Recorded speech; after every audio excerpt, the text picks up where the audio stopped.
It's a sight we've never seen before, a British Challenger 2 tank burning on the battlefield, the first one ever lost to enemy fire. It's believed this was filmed on the southern front in Zaporizhzhia, the focal point of Ukraine's main thrust. It's not clear how the Challenger was destroyed or what happened to the crew. The key suspects, though, would be artillery or an anti-tank missile of some sort. Another possibility is that it was disabled somehow, then deliberately scuttled to stop the Russians getting hold of it. Ukraine was only supplied with 14 of them, and just a few days ago released this video of its tank crews praising the Challenger's accuracy, comparing its gun to a sniper rifle.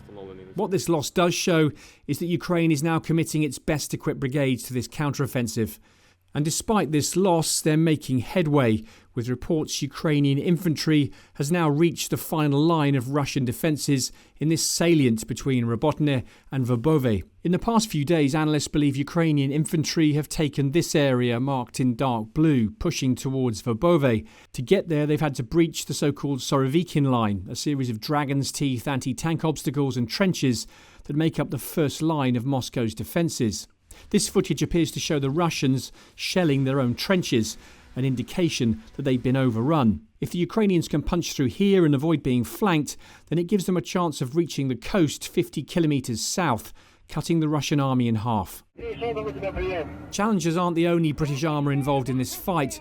This was a column of UK-supplied Mastiff patrol vehicles which protected thousands of British troops in Afghanistan, coming under Russian fire somewhere near the front line. Further along the southern front, battles are continuing around what's left of Bakhmut, the Russian MOD releasing video of its troops fighting among the ruins.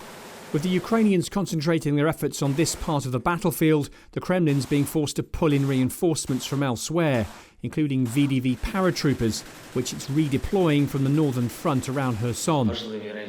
This week, President Zelensky sacked his defense minister and called for a new approach. The Ukrainian leader later visiting a command post in Zaporizhzhia to present medals to troops. Ukrainian commanders say the Russian second and third defensive lines are less formidable, with fewer mines making it easier to move men and armour.